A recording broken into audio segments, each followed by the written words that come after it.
I've sold real estate in Utah for years, and there are places in this state that I would never, and I mean never, recommend a client move to. Today, I'm going to name them on camera and tell you exactly why. Now, here's what you'll hear from most people in the real estate world when you ask about Utah. Oh, it's all great. It's fantastic.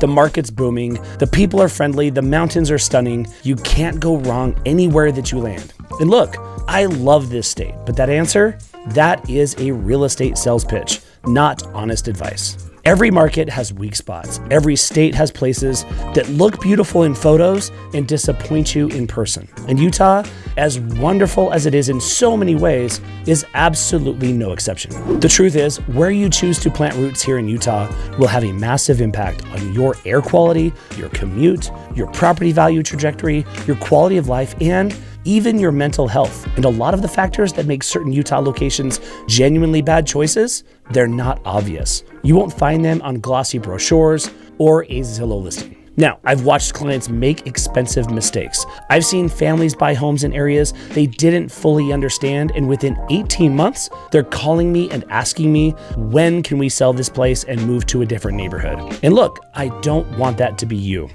And if we haven't met yet, my name is Scott Steele. I'm a licensed real estate professional operating right here in Utah. I work with buyers and sellers every single week. People relocating from California, from Texas, Arizona, the Pacific Northwest, New York, all over the country and even the world. People making 6- and 7-figure real estate decisions. And look, my job isn't to sell you on Utah. My job is to make sure that if you do move here, you land in the right place. And that means that I have to be willing to say the things that other agents won't. So here's what we're going to do today. I'm going to walk you through 10 specific areas in Utah that have significant drawbacks. Things like air quality problems, flood risks, crime concentrations, stagnant appreciation, limited infrastructure, or just a genuinely poor quality of life experience. I'll tell you exactly what the problem is, who it matters most to, and whether there are any scenarios where it might still make sense for you. And fair warning, some of these picks are going to surprise you. A couple of them are areas that are actively marketed to out-of-state buyers right now. So stick with me through the full list. The ones I saved for the end are the ones that catch the most people off guard. And with that said, let's get into it.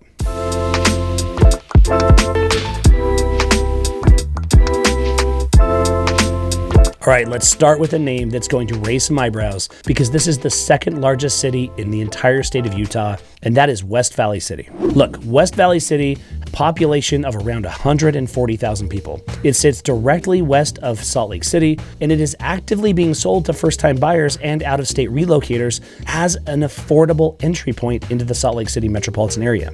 And that part is true. Prices are lower here, but there's a reason for that, and it's not just square footage. West Valley City consistently ranks as one of the highest crime rate cities in the entire state of Utah. Property crime, vehicle crime, and certain categories of violent crime are meaningfully higher here than the Utah average, and significantly higher than the surrounding suburbs that sit at similar price points. And here's what this means practically. If you're comparing a home in West Valley City to a similarly priced home in, say, Taylorsville or Kearns just down the road, you need to be asking your agent to pull some data for you, to pull some different things that you might want to consider, not just for that particular area, but the city as a whole. A lot of buyers make the mistake of looking at the city name and not the specific neighborhood. West Valley City has enormous variance internally within it. Parts of it are totally fine. Other parts, well, you just might be much worse off. The practical move here is to go and pull data yourself. Do a little research. Pull the specific block level data for any address that you're considering and compare it directly to alternative locations at the same price point. Do not skip this step. The reason this matters beyond just personal safety is appreciation. High crime areas in Utah tend to have stagnant or below average price growth. You're not just risking your quality of life, you're potentially parking your equity somewhere that underperforms the market for the next 5, 10, or even 20 years. In a state where appreciation has been strong in the right zip codes, picking the wrong one is a very expensive mistake. Okay, West Valley opens the list, but the next one, this is the location that I get the most pushback on when I bring it up with clients. And it's currently one of the most heavily marketed areas in Utah for new construction, so pay close attention.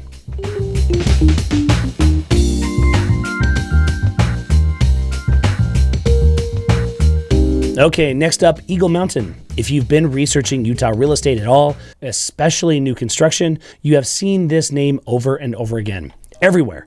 And I understand why people are drawn to it. Brand new homes, lower price points than the core of Utah Valley, beautiful mountain backdrops, and on paper, it checks so many of those boxes. Here's what the brochures just don't show you. Eagle Mountain sits on the far western fringe of Utah Valley, bordering the Oquirrh Mountains. It has experienced explosive population growth over the last decade, one of the fastest growing cities in the entire United States at certain points in time. And that growth has outpaced infrastructure in such a way that creates real, measurable quality of life problems. Traffic is a thing going from Lehigh into Saratoga Springs and over to Eagle Mountain. So let me give you the specifics. The primary road into and out of Eagle Mountain, Pony Express Parkway, or State Route 73, is a 2-lane highway that funnels tens of thousands of residents in and out of a city with limited alternative routes. Commute times to Salt Lake City regularly hit 45 minutes to over an hour one way under normal conditions. During bad weather or incidents, that might increase dramatically. Additionally, Eagle Mountain sits in a geographic bowl that contributes to inversion trapping during winter months. Now, that does happen all over the Wasatch Front, so that's no different than so many other cities. But air quality in this area during January and February can be some of the worst in Utah, along with the rest of the Wasatch Front. And Utah's inversion problem is already a significant quality of life concern during the months of January and February for many people statewide. So before you consider Eagle Mountain, here's the filter that I run with my clients. If you work remotely full-time and never have to commute, the calculus changes. If you're commuting to the Salt Lake Valley 3 or more days per week, I want you to physically drive that commute during rush hour before you sign a contract. Not on a Sunday afternoon test drive, a real Tuesday morning, leave at 7:45 a.m. commute. And look, this traffic and this infrastructure is going to improve dramatically in the coming 2 to 3 years as this new infrastructure is really built out. So this is a short-term problem with a very well planned out and thought out solution looking into the near future. But I've had clients do this exercise and make that drive during rush hour, and it changes their decision entirely. I've had others do it and say the home value made it worth it, but you need real data, not imagined convenience. Additionally, you might check different websites for the air quality index in the specific zip code that you're considering. Run it against the winter months, especially January and February. If you or anyone in your household has respiratory issues, this is not just a small consideration, it's something meaningful. And here's the bigger picture on Eagle Mountain. New construction is being sold here aggressively right now. Builders, financial incentive to move inventory. Your buyer's agent, if they're being paid by the builder, has financial incentive to move that inventory. Nobody in that transaction is being paid to tell you about the commute problems. That's where I come in. I help people navigate the new construction market every single day. So I would highly recommend, if that's you, if you're considering Eagle Mountain or any other area, especially with new construction, reach out to me. Let's get the conversation started to make sure that you're getting the big and full picture before you purchase. And look, this is exactly why having independent representation truly matters. And it's exactly why I made this video. Eagle Mountain may be the right answer for some buyers, but you should never walk into that without a full understanding of the full amount of trade-offs. All right, we've covered everything, including the infrastructure. The next area on the list has a completely different problem, and it's one that affects a specific type of buyer more than others. If you're relocating from out of state and looking for community and long-term social integration, this next one's for you.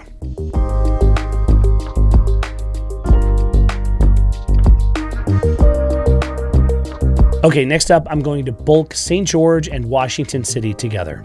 St. George gets a ton of hype as Utah's warm weather escape. And look, Zion National Park, 45 minutes away or 30 minutes away, the red rock scenery, it's legitimately stunning. And if you're a retiree or remote worker who loves the outdoors and the recreation that it provides, it has real appeal.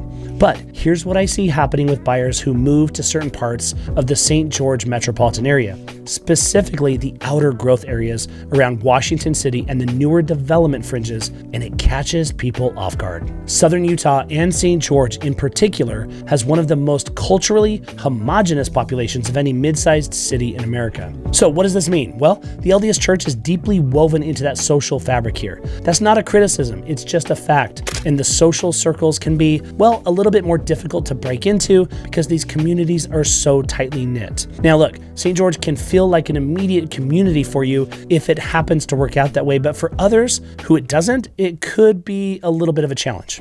And beyond culture, the infrastructure in the outer growth rings of Washington City and parts of Hurricane is years behind the housing development. And yes, I said Hurricane. People that are not living in Utah say it that way. Here locally, FYI, it's called Hurricane. But anyway, amenities that people expect from a city of St. George's size, in other words, dining variety, medical specialists, entertainment options, are notably thin compared to the Wasatch Front. If you're used to Salt Lake City or even Provo's amenity set, Southern Utah's offering feels very limited.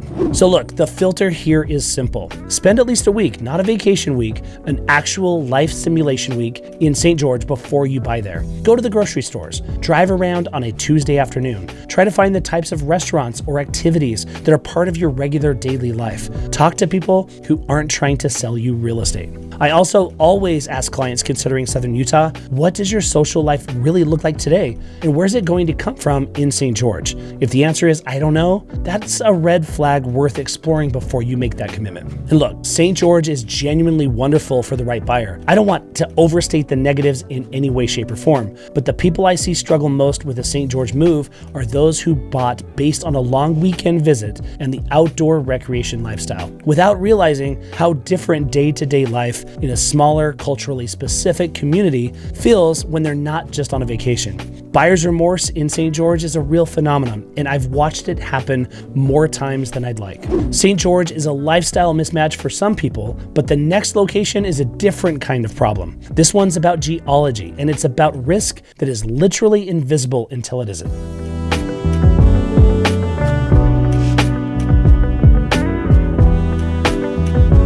Okay, I want to talk about something that almost nobody mentions in Utah real estate conversations, but that has the potential to cause catastrophic financial damage, and that is geological and flood risk in the southern Salt Lake County growth corridor, specifically Harriman and Bluffdale. Harriman and Bluffdale are attractive communities, good schools, newer construction, reasonable prices relative to the northern part of the Salt Lake Valley, and nice mountain views, but both areas sit in terrain with documented concerns. Harriman has portions of its geography that fall within a wildfire risk as well, and connected to the Bingham Creek drainage system. Additionally, the area has known landslide and debris flow risks documented by the Utah Geological Survey. And this is particularly in hillside and foothill adjacent developments. Some of these risk areas are well mapped. Some homeowners in those zones don't know they're in them. And Bluffdale similarly has areas of concern related to the Jordan River floodplain and expansive soils, which are soils that swell and shrink with moisture changes and are notorious for causing foundation damage over time. Now, this is not a major problem here in Utah, nor is it a big problem here in Bluffdale, but it's something worth considering. So here's your action item before buying anywhere in southern Salt Lake County. Go to the Utah Geological Survey's online hazard map. Go to ugs.utah.gov and run the specific address that you're considering. Look at liquefaction, landslide, debris flow categories. Also, pull the FEMA flood map for that parcel as well. These are all really good things to do in your due diligence period to make sure that you're looking at a really good area for you to move to. You should also ask any seller to provide documentation of foundation inspections and any historical claims. In high-risk soil areas, foundation issues are common and expensive, and they are frequently undisclosed until a sharp inspector catches them. Now, the reason I put this on the list is that Utah has been growing so fast that development is pushing into terrain that was historically avoided for good reason. The market's momentum can obscure geological reality. A home can appreciate 20% and still be a bad long-term investment if it sits on problematic soils that will cost you $40,000 in foundation repairs in year 7. Don't let appreciation optics blind you to physical risk. Now look, geology is invisible risk. The next one on the list is very visible. You can literally see it on a bad day, and it affects basically the entire northern part of the state, but some areas dramatically more than others.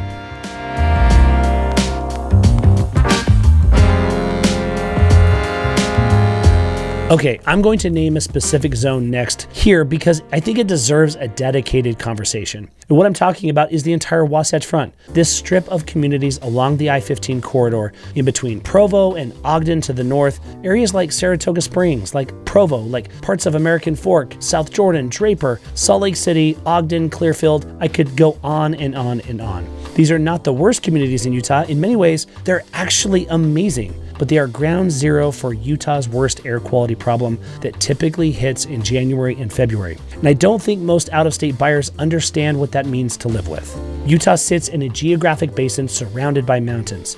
During winter months, typically between December and February, a weather phenomenon called a temperature inversion traps cold air at the valley floors and seals it under a warm air layer above. When that inversion locks in, particulate pollution from vehicles, industry, wood burning, and other sources has nowhere to go, and it concentrates. And so the Salt Lake Valley, along with all of the metropolitan areas that run parallel to the Wasatch Front, have ranked in the top 10 worst U.S. cities for short-term particle pollution in American Lung Association reports. On heavy inversion days, the air quality index in the valley floor communities hit the unhealthy or very unhealthy range for everyone, not just the sensitive groups. Utah Valley gets it too. Some days you drive up out of it into a canyon and you look back at a soup just sitting over the valley floor. That pollution is something that you need to understand what it's like, and hopefully you can adapt and work your lifestyle around it to take advantage of the different ways that we as locals can deal with the inversions when they kick in. And the communities that sit at lower elevations in this corridor that I've described are in the thickest part of that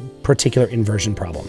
Now, here's a strategy almost no buyer uses, but they should. Check websites and look at the historical winter AQI readings for the specific zip code of any home that you're considering. Pull the January and February data from the last 3 years, look at how many unhealthy or worse days they've recorded for that particular area. Then compare that to communities that sit slightly higher in elevation or further from the valley floor, places like Draper's East Bench, like Suncrest, Highland, Alpine, or communities at the base of the Wasatch on the east side. Elevation makes a measurable difference when we're talking about this inversion. And if you or your family have asthma, chronic respiratory conditions, or young children, this should be at the very top of your due diligence list, not just an afterthought. The air quality issue is the one factor I've seen cause the most buyer's remorse in Utah among people who relocated from states like Arizona, Colorado, California, or the Pacific Northwest. They arrived in the summer, fell in love with the mountains and the lifestyle, bought a beautiful home, and then winter hits, and nobody warned them. Now, I'm warning you right now, and I want to make sure that you're the best and most informed that you possibly can be.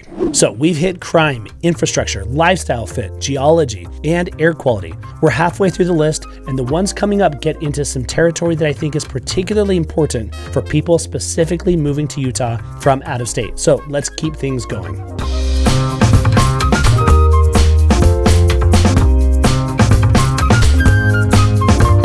Okay, real quick, if you're in active relocation research mode and want to cut through this evaluation process much faster, I put together a free resource checklist that covers the exact due diligence questions that I walk through with my own clients. My contact information is in the description below. Just reach out to us, let's get the conversation started, and it'll save you time and probably save you from at least one expensive mistake. So let's get back to the list. Okay, next up, Ogden is an interesting one because the city itself is undergoing a real transformation. Downtown Ogden has invested in its outdoor recreation identity. There's new development happening everywhere, and there are genuinely solid parts of the city. But Ogden as a whole carries one of the highest crime rates in Utah, and certain neighborhoods in Ogden are the kinds of places where I should tell any buyer to proceed with some level of caution. Now, Weber County and the city of Ogden specifically have struggled with different problems and activity associated with crime for decades. The central and western portions of the city have had other problems and bigger problems than some of the other areas.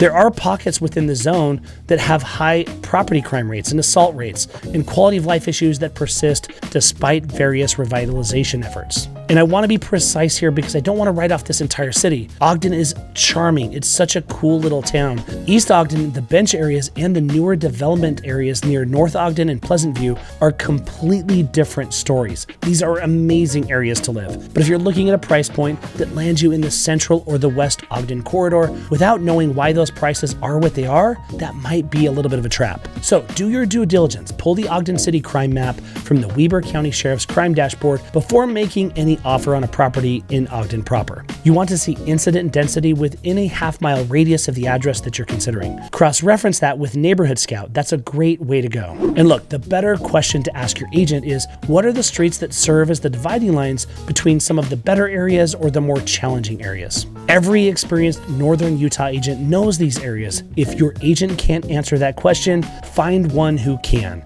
This is something that I really take seriously. It's something that I love to do for my clients. And if you do need somebody, I'm here for you. Just reach out and let's start the conversation. And look, Ogden's story is genuinely still being written. It's a city I watch closely. And there are scenarios where buying strategically in transitional Ogden neighborhoods could work out really well long term. But that's a calculated, eyes open decision, not something that you stumble into because the price looked good on Zillow. Ogden requires a neighborhood-by-neighborhood lens. The next area on the list has a different kind of complication, and this one is about long-term investment risk that most buyers never even think to look at.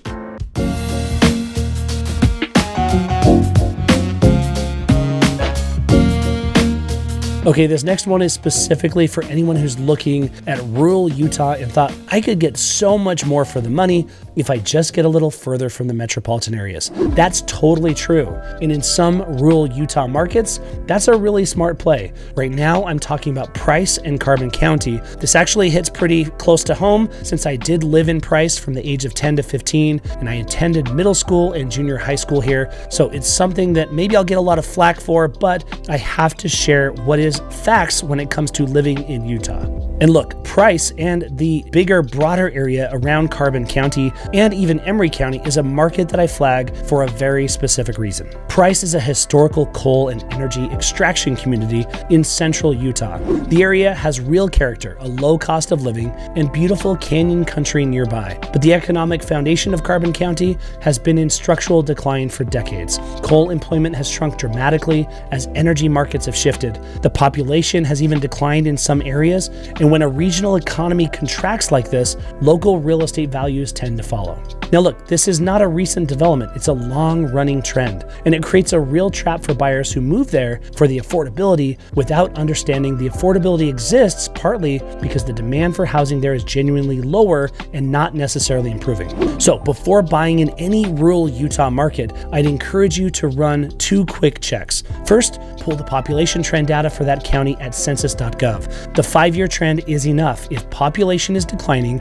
understand that you are buying in a market with contracting demand. Second, look at the county's largest employers and ask yourself, are these industries growing or shrinking nationally? For Price specifically, the honest answer is that absent a major economic catalyst, which could happen, but hasn't yet materialized, buying there is buying into a market where your exit options are more limited. And look, rural Utah can be incredible and an incredible way of life. I'm not anti-rural, but there's a meaningful difference between a rural market with growing recreation demand, like Moab or parts of southern Utah, and a rural market where the primary industry is in secular decline. Price falls in the second category. Understand that going in. Economic risk in rural markets. Got it? Okay, now the next one is back into the metropolitan areas. And it's an area that's getting a lot of attention from buyers right now. And I want to give you a nuanced take on it.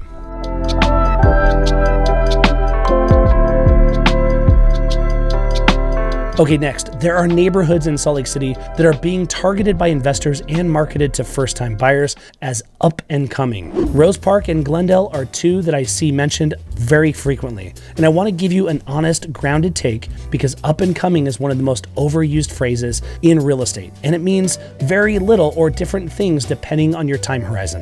Rose Park and Glendale are Westside Salt Lake City neighborhoods with affordable prices relative to the rest of the city. They have historic stock, some interesting architectural character, and their proximity to downtown is genuinely appealing. They've been up and coming in the vocabulary of local real estate for going on 15 years now.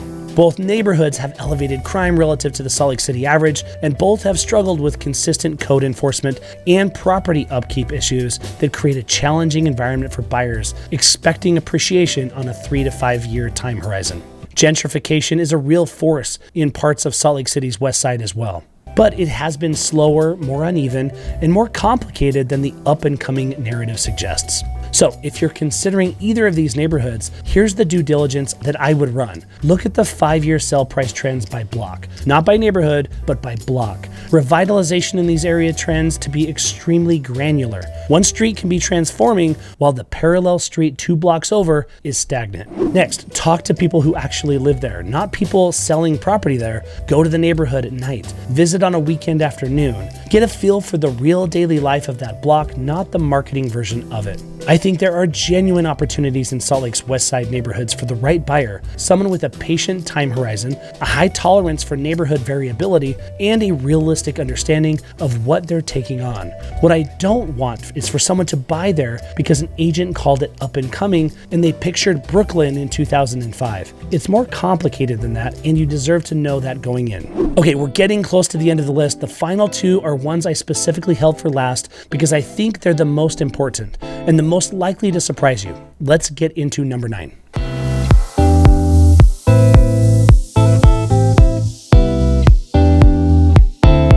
Okay, Tooele. It comes up constantly in conversations with buyers who are priced out of the Salt Lake Valley, but still want to be within commuting range. And I understand the math. You can genuinely get more house for less money here. But Tooele has a collection of factors that I think gets glossed over, and I want to lay them out plainly.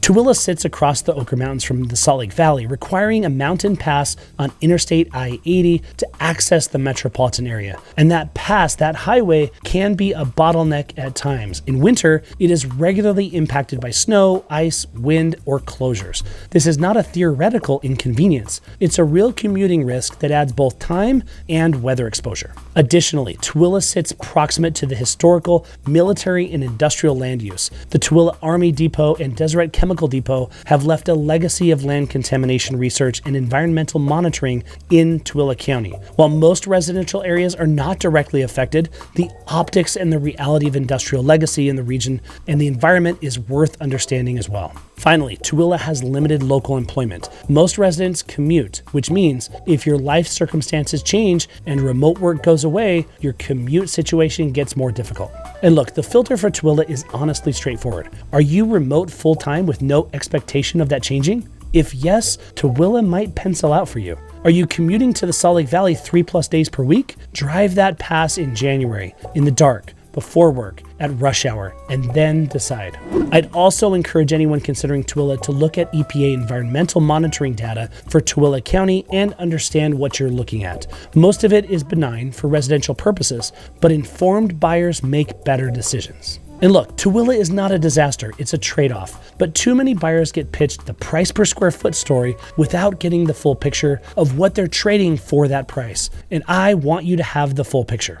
All right, we've made it to number 10. I saved this one for last deliberately because of all of the areas on this list. This is the one that catches most out-of-state buyers most off guard. And it's arguably the most marketable, most heavily advertised new construction market in Utah right now.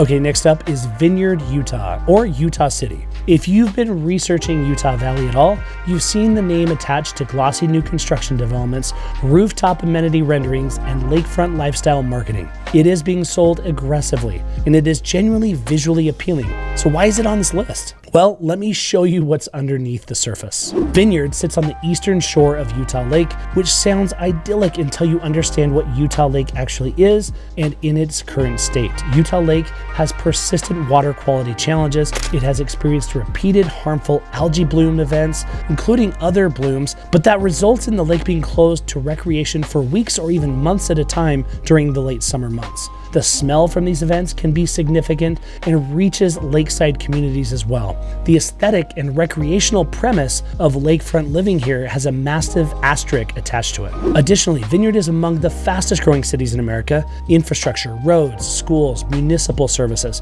has constantly and consistently lagged behind housing development. The main corridors in and out of Vineyard connect to University Parkway and 400 North in Orem, which are already among the most congested roads along the Wasatch Front in the Provo metropolitan area. And look, adding tens of thousands of new residents to this corridor without proportional infrastructure is a recipe for commute misery that is already being felt by current residents. And there are also active conversations, and I want to be careful to represent this accurately, around the long-term viability and condition of Utah Lake itself. Various remediation plans have been proposed and debated. The outcome of those efforts will have significant impact on the long-term desirability and value of lakeside Vineyard properties. Before considering Vineyard, I do 3 things. First, visit Utah Lake on a hot August day. Not in April, when the water looks nice, but in August. Experience the current reality, not the future promise. Second, pull the traffic data on 400 North and University Parkway at 7:30 to 8 a.m. and 5:30 p.m., say on a weekday. Third, research the current status of Utah Lake remediation discussions through the Utah Lake Authority and from your own view on the timeline and likelihood of meaningful improvement. New construction in Vineyard is priced on a future vision. Make sure that vision aligns with your timeline before you buy into it. Here's the big picture truth on Vineyard. The potential is real. If Utah Lake remediation succeeds, and if this cleanup where the Geneva steel mill used to be is really going to be a true success, if that infrastructure also catches up, and if the vision materializes, Vineyard could be a genuinely spectacular place to live for decades to come. Maybe someday. But right now, today in 2026, you are buying a promissory note on a future that has not yet arrived. And you're doing it in a market where builders have significant inventory to move and strong financial incentives to move on it. And look, that's not automatically wrong, but it should be a deliberate, eyes-open decision, not a choice made because the model home had nice countertops. Okay, we just covered 10 areas in Utah that have meaningful drawbacks, and I want to do a fast recap before I leave you with the thing I most want you to remember from this video. First, West Valley City, crime data matters more than average price. Eagle Mountain, infrastructure and commute lag behind the marketing. St. George's outer growth areas, lifestyle and cultural fit aren't guaranteed. With Harriman and Bluffdale, check geological hazard maps before you buy. The inversion corridor, air quality in winter is not a small thing. Make sure that you check on that as well. And moving up to Ogden, neighborhood level due diligence is everything. With respect to rural Utah, specifically with Price and Carbon County, understand economic trajectory before you buy rural. With Rose Park and Glendale on the west side of Salt Lake City, Up and Coming has a timeline that might not match yours. And then with Tooele, the math works only if your life is structured for it. And in Vineyard, you may be buying a vision, not a reality, and know the difference. And look, you came to this video because you wanted the honest insider answer where not to live in Utah. You are not going to get that answer from a builder's sales center. You are not going to get it from a relocation website with affiliate links. You came here because you wanted someone with real market experience to tell you the truth. I hope that's what I've accomplished today. And look, here's what I want you to take away that goes beyond just this list. Every single one of these areas has something in common. The problem isn't that they're terrible places. The problem is that buyers arrive here without full information. And incomplete information is where expensive mistakes live. The move isn't to avoid Utah. The move is to show up prepared. You now have more information than 95% of buyers who are searching Utah real estate right now, so use it. And if you're actively planning a move to or within the state of Utah, I want to make sure that you're doing this right. I want to help you. So as always, I am here to be your real estate resource of choice. My team and I serve people just like you every single day. Reach out to us. You can get that conversation started. You can find my contact information down in the description below. And if this type of content helps you, make sure to subscribe to the channel for more videos like this every single week to keep you informed and educated to make the best move possible. And if you want to learn more about life in Utah, check out these videos next. And until next time, thanks.